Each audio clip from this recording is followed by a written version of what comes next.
조금 전에 우리 임대주택 정책이 있고요. 이제는 분양주택 정책이 되겠습니다.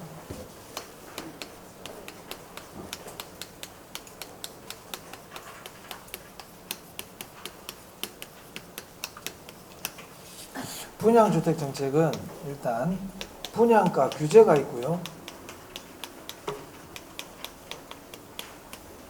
분양가 자율화가 있습니다.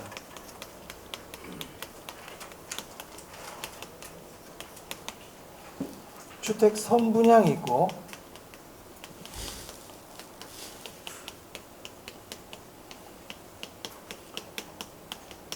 주택 후분양이 있습니다. 이 분양가 규제를 분양가 상한제라고도 그럽니다. 자, 그럼 책을 한번 볼까요? 자, 228 분양가 규제, 분양가 상한제라고 돼 있죠? 우리 아까 임대료 규제했잖아요. 그거하고 똑같다 보시면 돼요. 똑같다는 게 무슨 말이냐면, 아까 우리 임대료 규제는 시장에서 형성된 균형 임대료보다 낮은 수준에서 임대료를 규제하는 거였죠. 이건 그냥 분양가를 규제하는 거예요. 임대주택과 분양주택의 차이점을 아시죠? 분양주택은 사고 파는 집을 얘기하는 겁니다. 임대주택은 내가 그 집에 들어가 주인이 되는 게 아니잖아요. 임차인으로 들어가는 거고, 분양주택은 내가 사는 집입니다. 사는 집. 그래서 분양가 상한제, 분양가 규제는 주변 시세보다, 시장 가격보다 낮은 가격에서 정부가 분양가를 딱 정해버리는 거예요. 무슨 말인지 이해되세요? 자, 그러면 아까처럼 초과 수요가 발생하겠네. 아까 임대료 규제가 똑같다니까. 그러니까 위에서 규제하면 어떻게 되는데요? 벌써 임대료 규제 다 잊어버린 거 아니죠, 지금? 아무 일도 안 일어난다. 그럼 장기로 가면 공급이 어떻게 된다? 규제하면 감소한다 그랬잖아요. 규제하면 감소한다고요. 주택의 질은 어떻게 될까요? 떨어지죠. 그러면 건설회사들은 집에 대한 투자를 안 하려고 하겠죠. 제 값을 못 받으니까. 그러니까 임대료 규제, 분양가 규제는 제 가격을 못 받는 거예요. 제 가격을 못 받는데 누가 투자하겠어요? 그렇잖아요. 그래서 특징 한번 봐보세요. 동그라미 1번입니다. 시장 가격보다 분양가를 낮게 설정한다. 임대료 규제가 똑같기 때문에 굳이 설명할 게 없어요, 이거는. 자, 오른쪽 봐봐요. 오른쪽에 만일 분양가를 시장 균형 가격보다 높게 설정하면 어떠한 영향도 미치지 않는다. 아무런 일도 안 일어난다고요. 자, 동그라미 2번. 초과 수요가 발생하죠. 여러분, 분양가 상한제 많이 들어보셨잖아요. 우리 흔히 알고 있는 로또 아파트입니다. 로또 아파트. 분양만 받으면 10억짜리 아파트를 5개 분양한다고요. 분양가 규제는. 그럼 그 분양 보통 어떻게 해요? 살려는 사람 많고 초과 수요, 살려는 사람 많고 집은 딱 정해져 있잖아. 그러니까 어떻게 합니까? 당첨, 추첨하잖아요. 추첨. 그죠? 그래서 거기 뒤에 나오네. 거기 보니까 추첨으로 공급한다. 그런 말이 나오죠. 자, 3번 보세요. 주택 구입난이 심화되고 주택의 질이 떨어지고. 4번 한번 볼까요?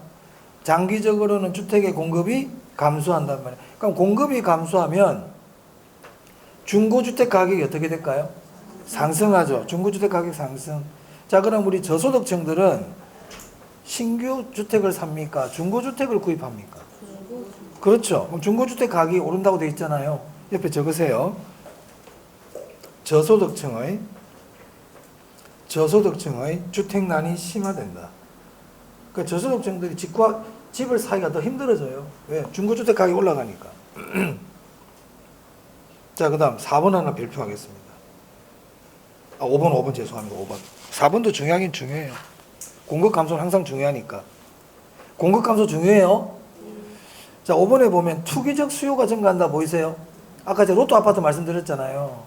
시세보다 싸게 분양을 받기 때문에 사람들이 집을 자꾸 살려고 하죠. 사가지고 차익을 노리려고. 그 정도 보시면 되겠습니다. 자, 그 다음 넘겨볼게요. 자, 넘기시면 분양가 자율화 나옵니다. 그럼 분양가 자율화는 분양가 규제하고 반대겠네요. 굳이 줄칠 게 없어요. 분양가 규제에 반대예요. 공급이 어떻게 될까요? 공급이 증가. 주택의 질은요? 좋아지겠죠? 투기 수요는 사라집니다. 오케이? 근데 하나만 어디 4번 별표할게요. 자, 분양가 자율화를 하잖아요. 그러면 건설회사는 조그마한 집은 안 지어요. 수익성이 안 나와. 그래서 기본적으로 30평대 이상의 아파트들이 주로 많이 공급돼요. 그래서 거기 보시면 대형주택 위주의 공급이 증가하여 저소득층의 주택난이 더욱 심화된단 말이야. 그러니까 저소득층들이 살 집이 없어요. 조그마한 집은 안 지어. 그럼 아까 분양가 규제를 해도 저소득층의 주택난은 심화. 분양가 자율화를 해도 심화. 됐죠? 그렇게 알아두시면 되겠습니다. 자, 근데 이것보다 더 중요한 게 뭐냐면 229페이지입니다. 그 양가로 4번은 별표 2개 하겠습니다. 그럼 질문해 볼까요? 그럼 우리나라는 분양가 규제, 분양가 상한제 하고 있나요? 하고 있어요? 분양가 자율화는요? 안 하고 있어요. 그럼 지금 울산의 아파트 전부 짓는 거 전부 분양가 상한제입니까? 신규 아파트 다 분양가 상한제야? 그럼 분양가 자율화 하고 있어요? 해요? 분양가 자율화가 원칙일까? 상한제가 원칙일까? 자율화. 그래! 자율화 원칙이잖아. 근데 안 한다면 어떡하자는 얘기야, 지금. 아니, 내가 내 아파트 지어가지고 내 마음대로 못 받은 거 왜 지어? 그렇죠? 자율화가 원칙. 우리는 자유주의 국가 아닙니까? 내가 이거 당근마켓에 분필 100만 원 올려놔도 돼, 안 돼? 내 맘이야. 사든지 말든지. 그죠? 내가 살고 있는 아파트 20억에 내놔도 돼, 안 돼? 되지. 안 사서 그렇지. 그렇죠? 내가 아파트 지어가지고 15억 붙여도 돼, 안 돼? 되지. 뭐 망하려면 뭐 뭔 짓을 못 하겠으면 된단 말이야. 그러니까 분양가 자율화가 원칙이에요. 그러니까 예외적으로 하는 게 뭐예요? 그래, 규제가 원칙인 나라는 없다. 규제가 어떻게 원칙이겠어요? 규제는 예외적인 거지. 그죠? 공산주의 국가는 규제가 원칙이겠지. 우리는 그게 아니란 말이야. 자, 그럼 분양가 규제가 예외적이거든. 그럼 우리는 뭘 알아야 돼요? 분양가 규제는 어떨 때 하는 거지? 이걸 알아야 되겠네. 그죠? 어떤 집에다 해야 되는 거고, 어떨 때 하는 거지? 이게 중요하잖아요. 오케이. 그럼 지금부터 그걸, 이걸 어떨 때 하는 건지 하면서 봐야 되는 거야. 그래야 기억에 남지. 근데 그냥 뭐 그런 것 같다고 보면은 기억이 안 남는 거야. 공부하는 자세가 그래야 돼. 그럼 분양가 자율화 원칙인데, 분양가 규제는 예외적으로 하는 거구나. 그럼 어떨 때 하지? 하면서 궁금증을 가지고 봐야만이 머릿속에 오래 남는다. 맞습니까? 그래. 그게 수험생이 필요한 자세란 말이에요. 그냥 그런 것 같다 하고 보고 있으면 그냥 다 잊어먹습니다. 자, 읽어볼게요.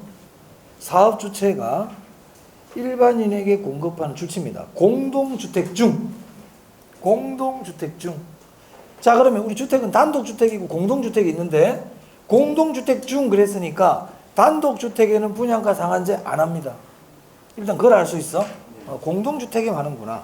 그러면 모든 공동주택이 하는 건가? 하면서 봐야 되는 거야, 이제. 중 했기 때문에 딴소리가 좀 나올 것 같아. 다음의 어느 하나에 해당하는 지역에서, 자, 어느 하나에 해당하는 지역 줄쳐야 돼요. 어느 하나에 해당하는 지역에서 공급하는 주택의 경우에는 주택법 제57조에서 정하는, 이 주택법 제57조가 분양가 규제거든요. 정하는 기준에 따라 산정되는 분양가격. 이게 기준에 따라 산정되는 분양가격이 이제 정부가 정하는 분양가격이란 말이에요. 정부가 분양가격 딱 정해줘요. 그 이하로 공급해야 된다. 이게 뭐야? 분양가 규제죠. 이해되셨어요? 분양가 규제가 뭔지 알겠습니까? 그러니까 공동주택 중에서 지금 어떤 지역을 얘기할 텐데, 이 지역에서 새로 공급하는 신규 아파트들은 정부가 정하는 분양가격 이하로 공급해라. 이 얘기예요. 오케이. 근데 그런 뜻이란 말이야. 그럼 이제 우리가 중요한 건 뭐야? 어떤 지역인지가 중요하지. 지금부터 이제 기억, 니은이 이제 핵심 아닙니까? 첫 번째, 공공택지입니다. 공공택지에서 공급하는 공동주택은요, 전부 분양가 상한제입니다. 그럼 공공택지가 뭐예요? 아까 내가 공공이란 말 했잖아. 공적 주체가. 공적 자금을 가지고 조성한 택지예요. 그러니까 한국 대표적인 게 LH 있죠. LH가 토지를 사가지고 거기를 택지로 조성해서 분양하는 택지. 이게 공영개발이야. 공영개발. LH가 삼산에 있는 어떤 땅을 샀어. LH가. 거기다 개발을 해가지고 택지를 만들었어요. 그리고 나서 제가 분양한다고 그랬잖아요. 공영개발. 공영개발 분양 매각하는 거 기억나세요? 환지는 재분배라 그랬고. 그죠? 그럼 제가 공영개발 해가지고 택지를 분양했어. 현대산업개발이 그 토지를 샀어요. 현대산업개발이. 거기다 아파트 지었다고. 그럼 이 아파트는 분양가 상한제라고. 그게 공공택지이기 때문에. 공공택지에서 짓는 공동주택은 뭐라고요? 분양가 상한제입니다. 됐어요? 자, 그 다음. 니은 보세요. 공공택지 외의 택지야. 공공택지 외의 택지는 그럼 뭘까? 민간택지겠지, 뭐, 민간택지. 그래서 제가 개론 처음 할 때, 공공, 민간, 공적, 사적, 이것도 하고 시작하는 거야. 공공의 반대가 민간이란 말이에요. 그럼 공공택지 외의 택지면 당연히 뭐가 돼야 돼? 민간택지. 맞아요? 네. 그럼 민간택지는 원래 뭘까요? 원칙이 분양가 자유라. 민간택지는 말 그대로 민간이 개인 기업 조합, 응? 현대산업개발이 땅을 샀어. 쥐가 땅을 샀어. 그래가지고 허가 받아가지고 택지로 조성했단 말이에요. 그럼 거기다 지금 현대산업개발이 아이파크 지었다고. 거기다가 지 땅에 지가 지었다고. 그럼 지 마음대로 받아야 되는 거 아닙니까? 그렇지. 분양가 자유는 원칙인데 이제 얘기가 나오죠. 읽어볼게요. 주택가격 상승 우려가 있어. 주택가격이 심상찮은 거야 보니까. 그래서 국토부 장관이 주거정책심의위원회 심의를 거쳐서 야 거기는 보니까 집값이 심상찮다. 거기는 분양가 상한제 지역이야. 울산 남구 옥동, 신정동, 삼산 본동 분양가 상한제 지역 딱 지정을 해버리잖아요. 그러면 거기는 민간 택지에서 공급하는 공동주택이라도 뭘 해야 된다? 분양가 상한제한다. 이 뜻입니다. 이해되셨어요? 그래. 별 어려운 내용 없어. 자, 그 다음에 2번에 기역의 도시형 생활주택 보이세요? 거기는 네모 딱 하고요. 그냥 별표 그냥 하고 싶은 대로 해. 워낙 시험에 많이 나와. 이 도시형 생활주택은 분양가 상한제 안 해요. 이 도시형 생활주택 일종의 공동주택이거든. 앞에서 잠시 설명드렸습니다. 300세대 미만, 단지형 연립, 단지형 다세대, 소형주택, 공동주택이란 말이에요, 얘들도. 그런데 이 도시형 생활주택은 공공택지에서 분양을 해도 분양가 상한제 안 해요. 그러니까 도시형 생활주택 딱 나오면 분양가 상한제 안 한다, 딱 이렇게 기억해야 돼. 어떤 경우라도 안 해? 기억하세요? 이게 더 중요해요. 이게 더 중요해요. 공공택지에서 해도 그렇습니다. 무조건 안 한다, 얘는. 넘깁니다. 그 다음에 선분양, 후분양 볼게요. 그럼 보세요. 공부할 때 어떻게 해야 돼요? 분양가 규제. 기본적으로 임대료 규제와 똑같다. 그런데 쟤는 투기 수요가 있다. 투기 수요. 맞아요? 그 다음에 분양가 규제에 대한 주택법 내용. 도시형 생활주택은 분양가 규제 안 한다. 이 정도는 꼭 알고 있어야 돼요. 분양가 자유를 할 것도 없어. 자유라 해서 뭘 시험을 내겠어요? 자율인데. 당연히 규제에서 시험을 내지. 그러니까 원칙이 중요하지만 시험은 어디서 잘 낸다? 예외에서 잘 낸단 말이에요. 자, 그 다음에 선분양, 후분양입니다. 자, 여러분 선분양이 뭔지는 잘 아시죠? 네.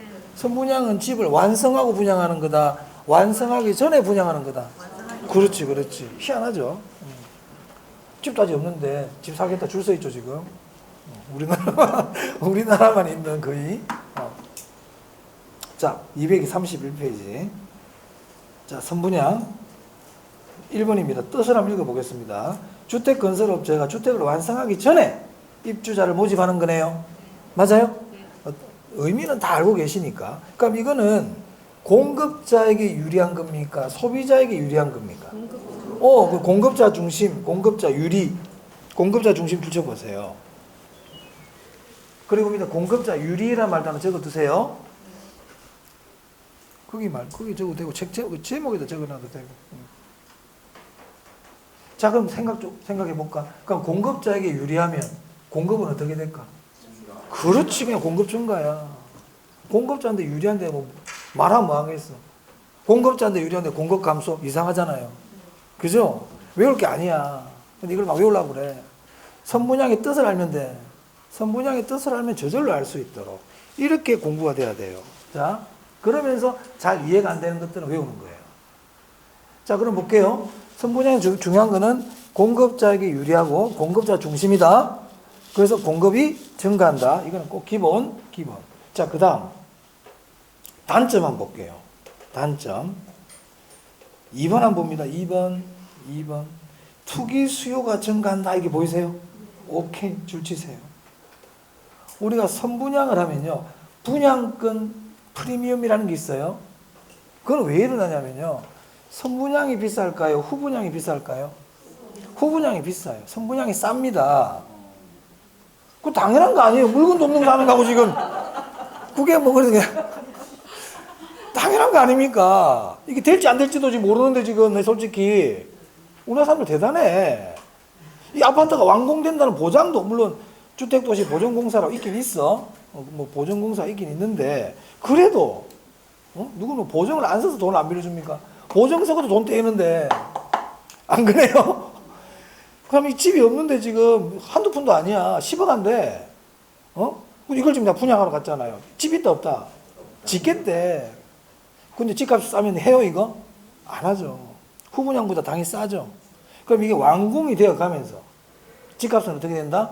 점점 올라가는 겁니다. 이게 당연한 거예요. 완성이 돼 가면서. 맞아요? 그 선분양이 좀 싸. 그러면 선분양을 받은 사람은 저기다 조금 이익을 붙여가지고 중간쯤에 팔 수 있다고요. 무슨 말 하겠어요? 그게 우리 분양권 프리미엄이라 그러고 분양권 전매 차익이라 그러잖아요. 그래서 선분양은 투기 수요가 발생할 수 있다는 것이. 아까 분양가 규제도 투기 수요가 있었죠? 그렇습니다. 그 중간을 체크하시고. 자, 그 다음. 거기 5번은 별표입니다. 거기 건설 자금이자라고 돼 있죠? 건설 자금이자가 뭐냐면 건설회사들이 집을 지을 때 자기 돈으로 다 안 지어요. 대출을 받아요. 그럼 건설 자금에 대한 이자, 건설 자금 대출에 대한 이자 이 뜻입니다. 이 건설 자금 이자는 누가 부담한다? 소비자가 부담해요. 선분양은. 그래서 기본적으로 이렇게 생각하면 돼.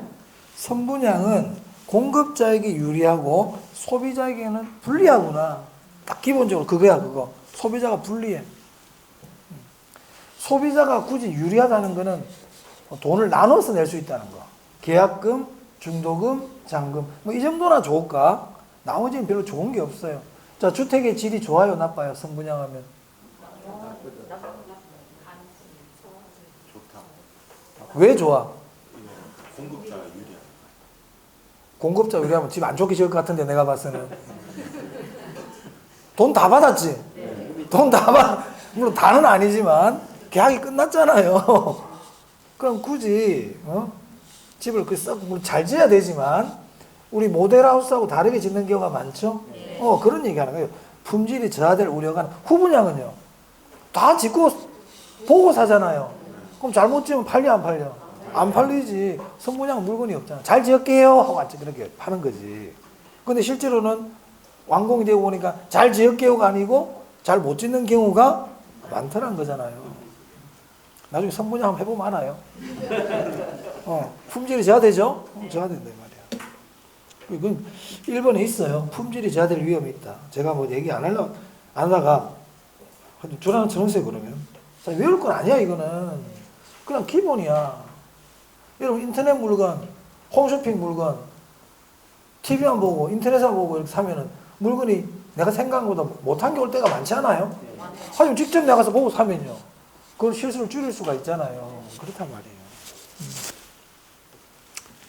그 선분양 별로 할 게 없고요. 거기 건설 자금이자를 소비자가 부담한다는 거하고 공급이 증가한다는 거, 공급자 중심이라는 거, 이 정도 아시면 돼요. 그러니까 후분양은 반대겠네. 후분양은 반대겠지 뭐. 그러니까 후분양은 공급자가 유리하다, 불리하다? 불리해요. 다 지어서 팔아야 돼요. 다 지어서 팔아야 돼요. 선분양에 비해서 불리하다고요. 그래 공급이 어떻게 돼요? 거기 우리 231페이지 후분양 제도, 뭐 수요자 중심이고 공급자 불리하잖아요. 공급이 감소한다고요. 그래서 후분양 제도는 소비자에게 유리하고 소비자 중심의 제도입니다. 그럼 소비자에게 좋은데 왜 우리는 선분양을 할까요? 공급이 줄기 때문에. 후분양을 하게 되면 공급이 줄거든. 그래서 안 하는 겁니다. 여러분, 공급이 감소하는 거 있죠? 굉장히 안 좋은 거예요. 경제적으로. 마트에 갔어. 진열대 물건이 없어. 물건이 없어. 좋아요, 안 좋아요? 안 좋아요. 야, 신난다. 이상하지? 물건이 없네. 신난다. 물건이 없으면 망한 거야. 나라가 망해가고 있는 거야, 그거. 오케이? 자, 그럼 봐봐요. 정부가 지금 정책하고 정책 배우잖아. 정부가 정책을 펼쳤는데 국민들의 세금으로 공급이 주네. 이상하지? 오케이? 그럼 오늘 공급 주는 거 3개 배웠어. 임대료 규제, 분양가 규제, 후분양. 이 3개는 기억합니다. 이 3개는 공급이 줄어드는 거예요. 오케이? 공급 주는 건 안 좋아. 공급이 줄어드는 건 안 좋아. 가능한 공급이 늘어나야 돼. 그래야만이 국민들이 좋아. 후생이 넉넉해져요. 그렇죠? 그러면 건설 자금이자 누가 부담할까요? 아까 선분양이 소비자였잖아. 후분양은 누가 부담한다? 그래, 이제 외워놔야 돼. 아까 선분양이 소비자가 부담하는 거예요. 후분양은 누가 부담한다? 건설 자금이자. 어떻게 2개 다 외우려고 그래? 하나만 잘 외우면 나머지 반대인데. 2개 다 외우려고? 하나만 제대로 외워. 그럼 나머지는 그냥 안 외워도 되잖아요. 그게 더 정확해요. 2개 다 외우는 것보다 하나만 외우라고요. 그래서 후분양 제도는 다 지어서 팔아야 되기 때문에 건설회사들이 위험이 큽니다. 위험이 큰 거 맞아? 네. 지었어. 1000세대를 지었다고 분양이 안 되네. 그럼 망하는 거야, 이 사람. 맞아요? 그러면은 조그마한 건설회사들은 후분양하면 함부로 아파트를 지을 수 있을까 없을까? 못 짓죠. 그러니까 큰 건설사들만 집을 짓기 시작한단 말이야. 그러니까 공급이 어떻게 돼요? 줄 수밖에 없죠. 자, 후분양은 공급자가 위험이 크겠네요. 그러니까 가격을 많이 받아야죠. 내가 위험이 커서 지었는데 가격도 싸게 받으면 되겠어요?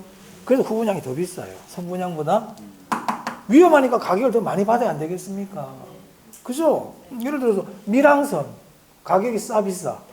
그래, 위험하니까 가격을 많이 받잖아요. 우리 투자론에 가면 이게 위험이 커지면 요구 수익률도 커진다. 뭐 이런 거야. 위험이 커지면 많이 받아야 돼. 그죠? 그래. 그렇단 말이에요. 자, 넘겨봐. 이걸 갖다가 그러면 꼭 줄을 쳐야 되느냐 봅시다, 그러면. 232. 다 했거든, 제가. 그 동그라미 1번 봐봐. 단점 1번. 건설회사의 시장 위험 부담이 증가하므로 분양가가 높아지는 경향이 있다. 2번 별표입니다. 시장 위험을 누가 부담한다? 공급자. 후분양은 공급자에게 안 좋은 거라 그랬어.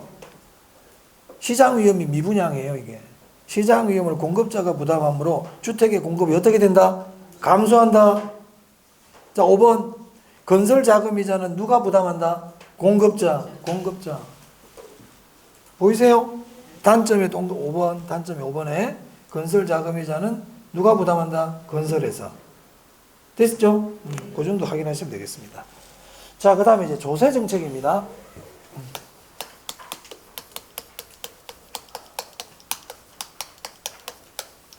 한 문제 나오죠.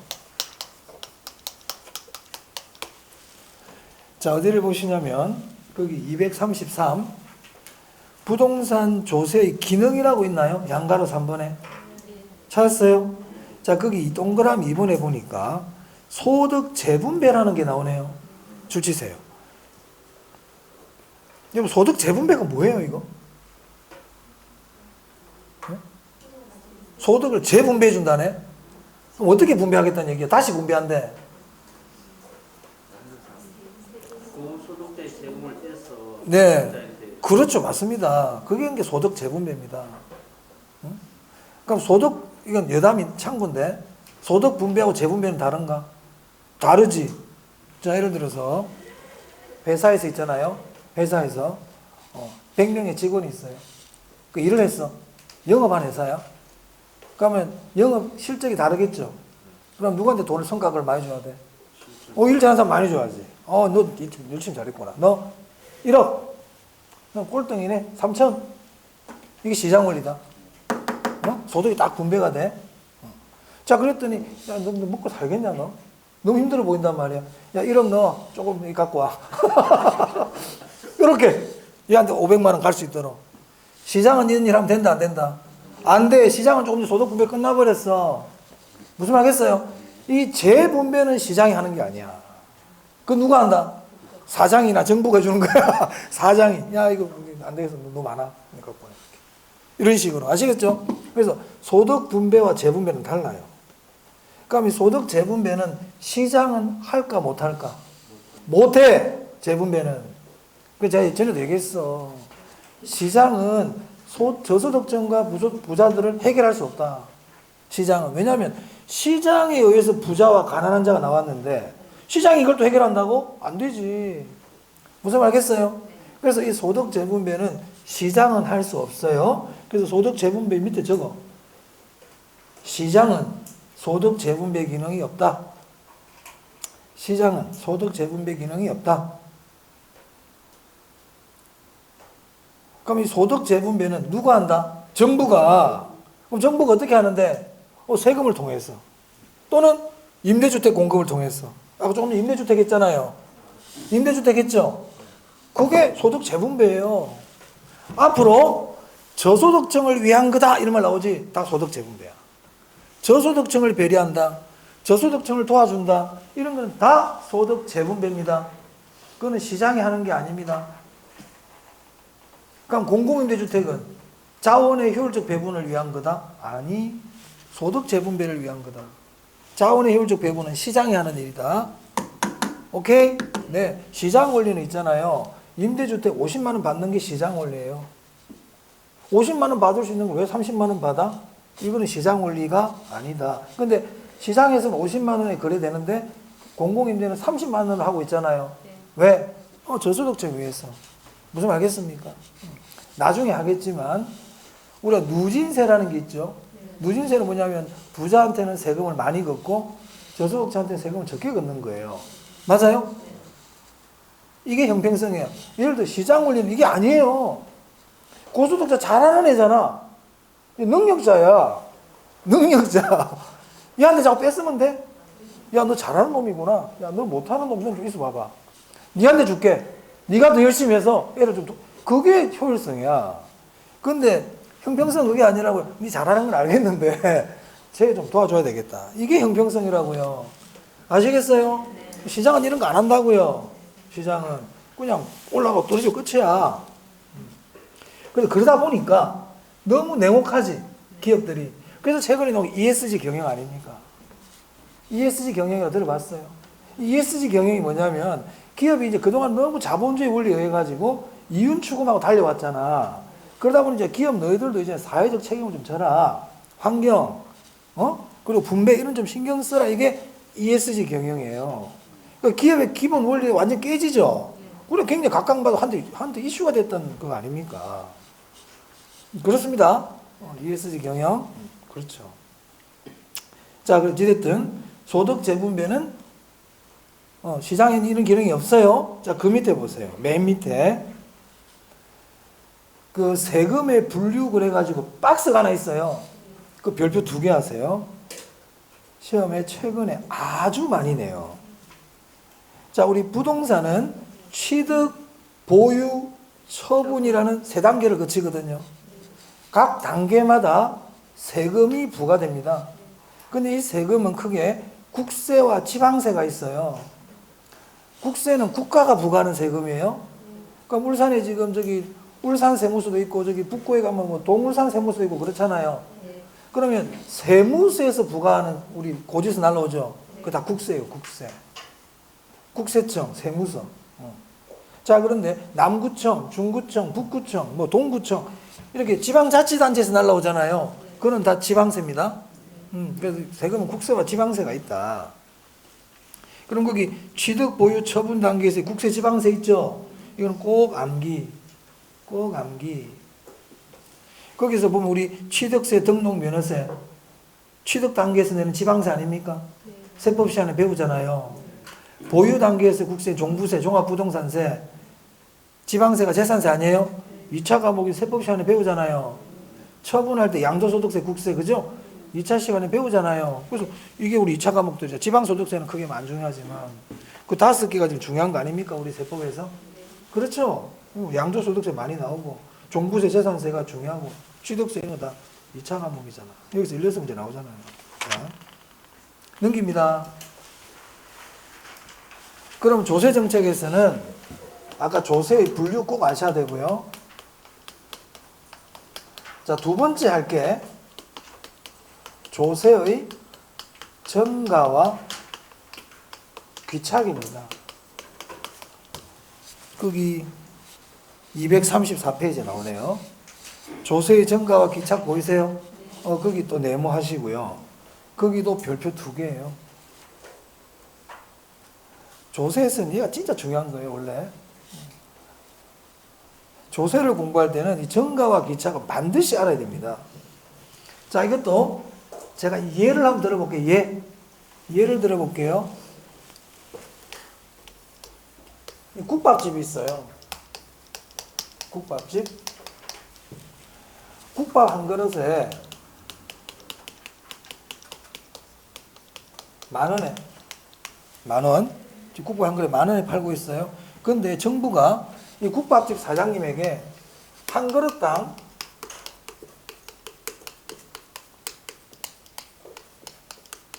1,000원의 세금을 부과했다고 그래 볼게요. 누구한테 세금을 부과했다고? 국밥집 사장님한테. 국밥집 사장님은 수요자입니까? 공급자입니까? 그렇죠. 국밥을 공급하는 사람이죠. 판매자. 그럼 이러면 어떻게 될까 이 말이야 이제. 어떻게 될까요? 국밥집 사장님은 어떤 행동을 취할까요? 가격을 내린다고? 올린다. 가격 올려야 되겠죠. 마스크가 제가 잘못 들어서 그래요. 가격을 올리겠죠. 그럼 가격이 10,000원 하던 거를 얼마만큼 올릴 수 있을까요? 11,000원? 야, 다 올려버리네. 야, 심하네. 올렸다 치자. 그럼 11,000원 올려다 볼게. 그러니까 11,000원 올렸다는 얘기는 국밥집 사장님은 세금을 부담한다, 부담하지 않는다. 그럼 전부 다 세금을 누구한테 떠넘기는 거야? 소비자. 그러면 소비자가 있잖아. 가격에 엄청 민감해. 소비자가 가격에 엄청 민감해. 그 민감한 건 탄력성이 큰 거야, 작은 거야? 그죠? 그럼 가격을 10,000원하고 11,000원 올려버렸어. 손님 와, 안 와? 알아요. 그럼 그래 많이 못 올리겠는데. 올리긴 올려야 되겠는데 많이 못 올리겠는데요. 자, 무슨 말이냐? 가격을 올리는 거 맞아? 가격을 올리는 거 맞아? 그걸 우리가 뭐라 하냐면 조세의 전가라 그래. 조세의 전가라는 거는 세금을 다른 사람한테 떠넘기는 거예요. 조금 전에 어떤 방식으로 떠넘기려고 그랬어요? 그렇지. 그래서 조세의 전가는 가격 인상이야. 여기까지 이해되세요? 네. 가격을 올려가지고 세금을 떠넘기려고 그런단 말이에요. 자, 근데 이제 가격을 떠넘기려고 하니까 소비자가 매우 가격에 민감해. 그럼 많이 떠넘긴다, 많이 못 떠넘긴다? 많이 못 떠넘겨. 자, 가격에 민감하다는 거는 탄력성이 큰 거예요, 작은 거예요? 그렇지. 야, 소비자가 탄력성이 커. 그럼 소비자한테 많이 떠넘긴다, 못 떠넘긴다? 못 떠넘겨. 근데 소비자가 가격에 별로 안 민감해, 둔해. 그러면 많이 떠넘길 수 있네. 결론 나왔어. 결론 나왔어 이제. 세금을 많이 떠넘기느냐 못 떠넘기냐는 탄력성과 관계가 있네. 맞아요? 탄력성이 크면 큰 사람한테는 못 떠넘긴다 많이. 탄력성이 작은 사람한테 많이 떠넘길 수 있다. 이렇게 되겠네요. 끝. 이게 다야. 다라고요. 그래서 조세의 전가는 아까 떠넘기는 거라고 그랬죠. 자, 그럼 만약에 제가 300원을 올렸어요. 그러면 소비자는 국밥을 이제 1,300원에 먹어야 되지. 그럼 소비자는 세금 얼마 부담했어 이제? 300원. 그러면 국밥집 주인 얼마 부담하는 거야? 그러니까 소비자가 300원, 공급자가 700원 부담했죠. 이거를 귀착이라 그래요.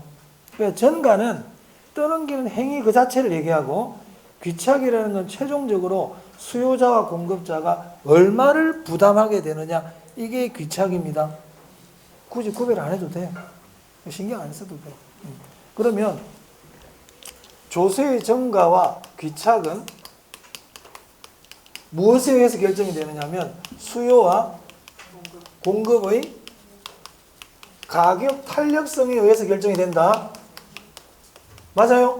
조금 전에 했잖아요.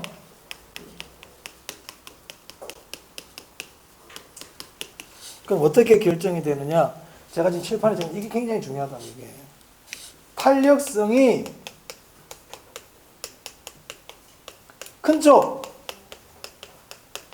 탄력성이 크다는 얘기는 가격에 둔해요, 가격에 민감해요? 가격 변화에 민감한 거예요. 탄력성이 큰 쪽이 세금을 많이 부담한다, 적게 부담한다? 그렇지. 이걸 꼭 기억해요. 이거 가지고 푸는 거예요, 시험 문제는. 탄력성이 큰 쪽이 세금을 적게 부담합니다.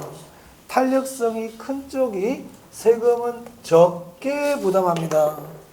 그럼 반대로 얘기하면 탄력성이 작은 쪽이 세금을 많이 부담하는 겁니다. 이 정도면 안 돼. 빨리 딱 머릿속에 넣어. 지금 연습할 거야, 지금. 예제 연습할 거라고. 그럼 시험은 이렇게 내요. 시험 이렇게 내요, 이제. 어떻게 내냐면 이렇게 냅니다. 자, 공급자에게 세금을 부과했어. 국밥집 사장님한테 세금을 부과했다고요. 세금을 부과했는데 수요의 가격 탄력성이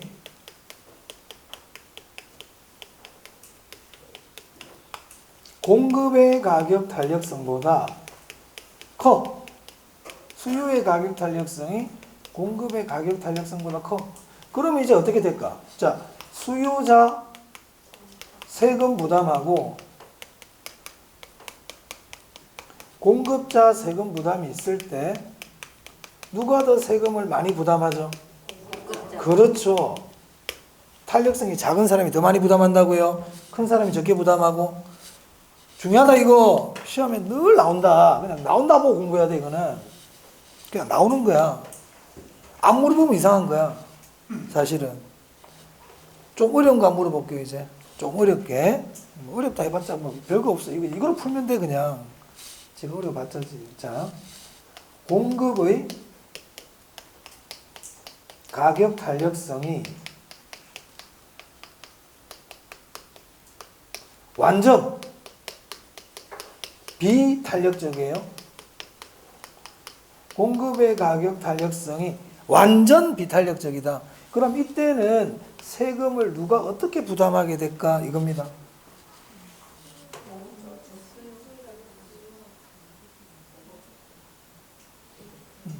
이제 정확한 답이 잘 안 나오죠, 여기서부터. 속으로 대답하시는지 모르겠지만. 자, 완전 비탄력이라는 거는 탄력성이 얼마죠? 0이죠. 탄력성 0이죠. 그러면 한번 생각해요. 공급자가 세금을 전부 다 부담하겠네요. 탄력성이 작은 쪽이 많이 부담하니까. 지금 공급의 탄력성이 0이잖아. 그러니까는 0이 제일 작은 거 아닙니까? 그러니까 이거는 결국 어떻게 됩니까? 공급자가 세금을 전부 다 부담하겠네요. 공급자가 세금을 전부 부담. 맞습니까? 오케이. 하나 더 해볼게요. 자, 수요의 가격 탄력성이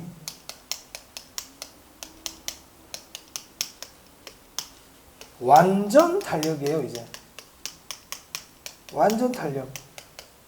자, 완전 탄력적이라는 건 탄력성이 얼마죠? 그렇지. 탄력성 무한대. 오케이. 좋아요. 탄력성이 무한대요. 수요의 탄력성이 무한대요. 그럼 이때는 세금을 누가 어떻게 부담할까요? 항상 노란색적으로 푸는 거야. 탄력성이 큰 쪽이 세금을 적게 부담해. 그럼 수요가 지금 무한대야. 그럼 이 말은 수요자가 세금을 부담한다, 안 한다? 큰 쪽이 부담을 적게 하는데 탄력성이 무한대니까 부담을 안 하겠죠. 수요자가 세금 하나도 부담 안 해요. 무한대잖아, 무한대. 그럼 결국 이것도 누가 다 부담하는 거예요? 여러분이 해결해야 될 숙제다, 이거는. 내가 지금 설명 다 했다. 무한대는 얼마나 큰 겁니까? 무한대로 크잖아. 그럼 세금 부담 안 하겠지. 그럼 공급자가 세금을 전부 부담하겠죠. 맞아요? 공급이 완전 비탄력이든지 수요가 완전 탄력일 때는 세금을 전부 다 누가 다 부담해? 자, 그럼 봐봐요.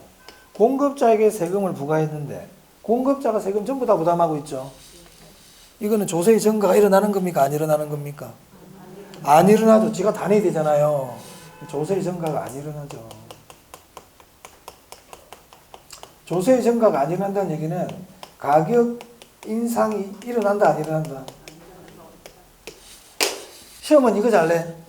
근데 출제자 어렵게 내야 되겠어. 다음 중 조세의 증가가 일어나지 않는 경우를 찾으세요. 그러면 이 두 개 찾아야 돼. 됐습니까?